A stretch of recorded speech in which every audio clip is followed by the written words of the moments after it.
खुदावंद के जिंदा कलाम में से दूसरा सैमुएल और उसका 20वां बाब। और वहां एक शरीर बिन्यामीनी था और उसका नाम सिबा बिन बिक्री था। उसने नरसिंगा फूंका और कहा कि दाऊद में हमारा कोई हिस्सा नहीं और ना हमारी मिरास यस्सी के बेटे के साथ है। ऐ इसराइलियों, अपने अपने डेरे को चले जाओ। सो सब इसराइली दाऊद की पैरवी छोड़कर सिबा बिन बिक्री के पीछे हो लिए, लेकिन यहूदा के लोग यरदन से यरूशलेम तक अपने बादशाह के साथ ही साथ रहे। और दाऊद यरूशलेम में अपने महल में आया और बादशाह ने अपनी उन 10 हरमों को, जिनको वो अपने घर की निगहबानी के लिए छोड़ गया था, लेकर उनको नजरबंद कर दिया और उनकी परवरिश करता रहा, पर उनके पास ना गया। सो उन्होंने अपने मरने के दिन तक नजरबंद रहकर रंडापे की हालत में जिंदगी काटी। और बादशाह ने अमासा को हुक्म किया कि 3 दिन के अंदर बनी यहूदा को मेरे पास जमा कर और तू भी यहाँ हाजिर हो। सो अमासा बनी यहूदा को फ्राहम करने गया, पर वो मुइना वक्त से जो उसने उसके लिए मुकर्रर किया था ज्यादा ठहरा। तब दाऊद ने अबीशै से कहा कि सिबी बिन बिक्री तो हमको इबीसलूम से ज्यादा नुकसान पहुंचाएगा, सो तू अपने मालिक के खादमों को लेकर उसका पीछा कर, ता ना हो कि वो फसीलदार शहरों को लेकर हमारी नजर से बच निकले। सो युआब के आदमी और क्रीती और फलीती और सब बहादुर उसके पीछे हो लिए और यरूशलेम से निकले ताकि सिबा बिन बिक्री का पीछा करें। और जब वो उस बड़े पत्थर के नजदीक पहुंचे जो जिबौन में है, तो अमासा उनसे मिलने को आया और युआब अपना जंगी लिबास पहने था और उसके ऊपर एक पटका था जिससे एक तलवार म्यान में पड़ी हुई उसकी कमर में बंधी थी, और उसके चलते चलते वो निकल पड़ी। सो युआब ने अमासा से कहा, ऐ मेरे भाई, तू खैरियत से है? और युआब ने अमासा की दाढ़ी अपने दाहिने हाथ से पकड़ी कि उसको बोसा दे। और अमासा ने उस तलवार का जो युआब के हाथ में थी ख्याल ना किया।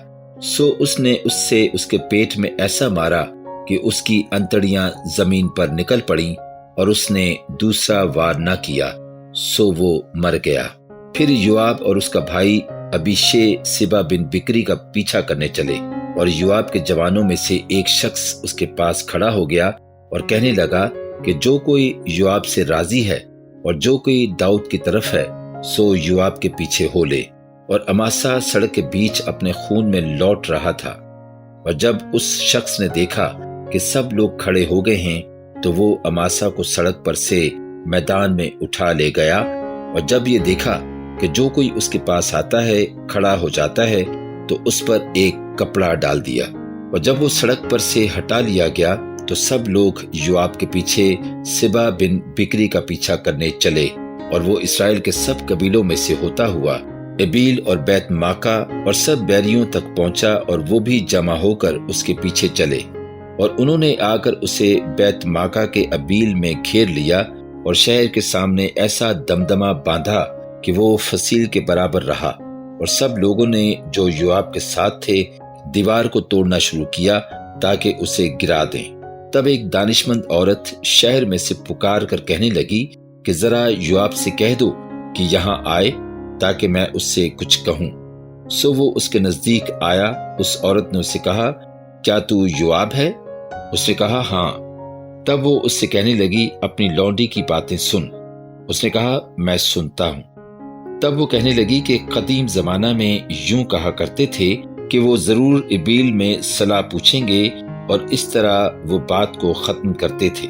और मैं इसराइल में उन लोगों में से हूं जो सुलह पसंद और दयानतदार हैं। तू चाहता है कि एक शहर और माँ को इसराइलियों के दरमियान हलाक करे, सो तू क्यों खुदावंद की मिरास को निकलना चाहता है?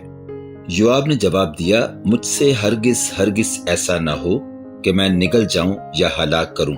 बात यह नहीं है, बल्कि इफ्राइम के कोस्तानी मुल्क के एक शख्स ने, जिसका नाम सिबा बिन बिक्री है, बादशाह यानी दाऊद के खिलाफ हाथ उठाया है। सो फकत उसी को मेरे हवाला कर दे तो मैं शहर से चला जाऊंगा। उस औरत ने युआब से कहा, देख, उसका सर दीवार पर से तेरे पास फेंक दिया जाएगा। तब वो औरत अपनी दानाई से सब लोगों के पास गई سو انہوں نے سبا بن بکری کا سر کاٹ کر اسے باہر یوآب کی طرف پھینک دیا۔ تب اس نے نرسنگا پھونکا اور لوگ شہر سے الگ ہو کر اپنے اپنے ڈیرے کو چلے گئے، اور یوآب یروشلم کو بادشاہ کے پاس لوٹ آیا۔ اور یوآب اسرائیل کے سارے لشکر کا سردار تھا، اور بنایا بن یہویدے کریتیوں اور فلیتیوں کا سردار تھا، اور ادوم خراج کا دروغہ تھا، اور اخیلود کا بیٹا یہوشفت مورخ تھا، اور سیوا منشی تھا، اور صدوق اور ابیاتر کاہن تھے، اور ایرا یاری بھی داؤد کا ایک کاہن تھا۔ پاک کلام کے پڑھے اور سنے جانے پر خداوند کی خاص برکت ہو، آمین۔